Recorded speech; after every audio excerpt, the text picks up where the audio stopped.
Welcome to Echoes of the Ancients.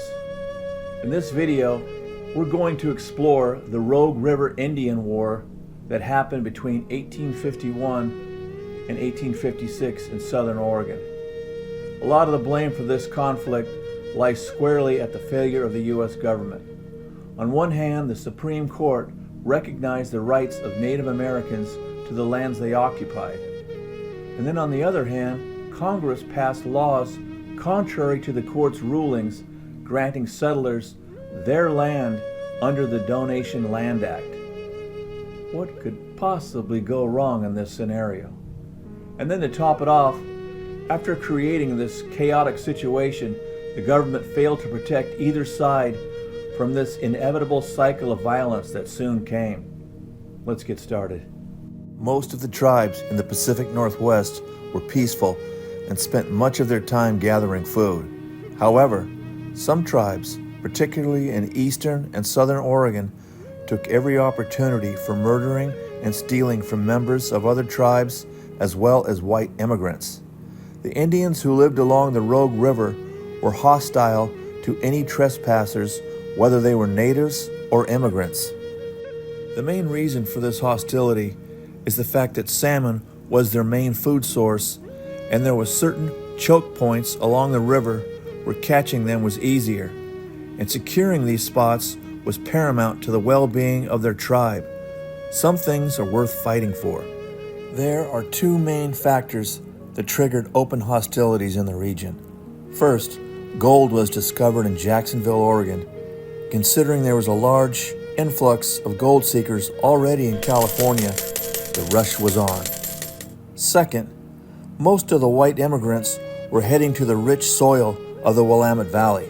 To get there, the immigrants were using the famous Oregon Trail, and that was a northerly route.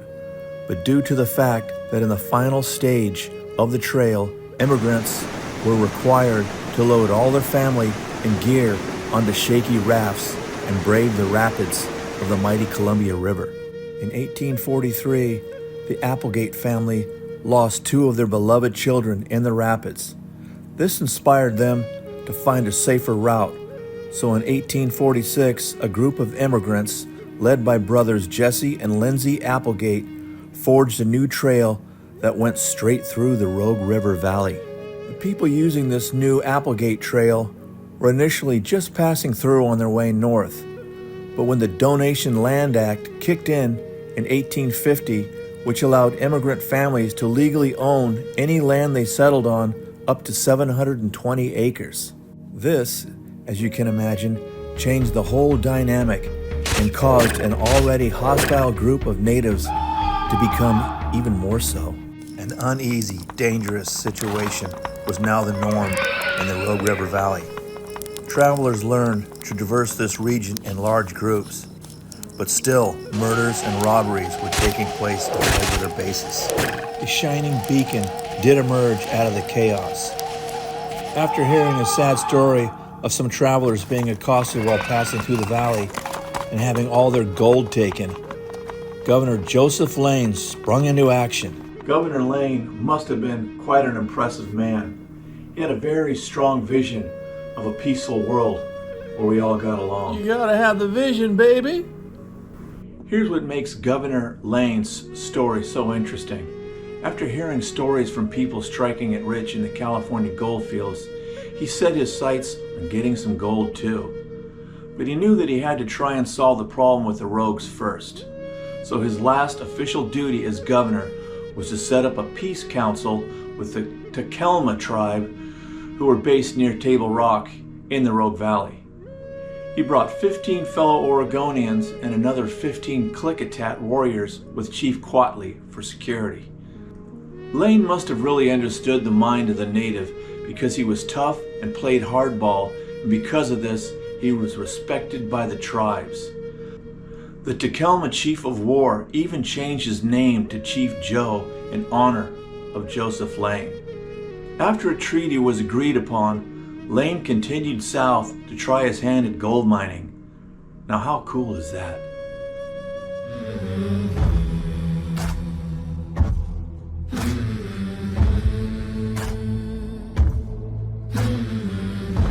Peace did not last long, and by 1851, open hostilities broke out again in the valley. The government thinking was that the treaty was solid and it was safe to travel through the region, but they were caught flat-footed and had no troops ready to send in. On June 3, 1851, Chief Chucklehead and 200 warriors attacked a party of 31 men returning from the goldfields. And yes, I said Chief Chucklehead. I suppose with a name like that, it's only fitting that he was the only fatality of that battle. Sounds like an early candidate for a Darwin Award. Around this same time, hostilities broke out on the Oregon coast, where Port Orford now is. Captain William Techner, looking for a port to establish a trading base for incoming miners, put a party of 9 men ashore and left them, intending to reinforce them on the next trip of his steamer, the Seagull. The 9 men set up a defensive position on this rock with a 4-pound cannon.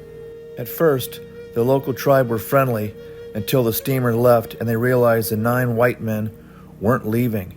After 2 days, the natives gathered up their available warriors, held a war dance, and proceeded to congregate at the foot of the rock.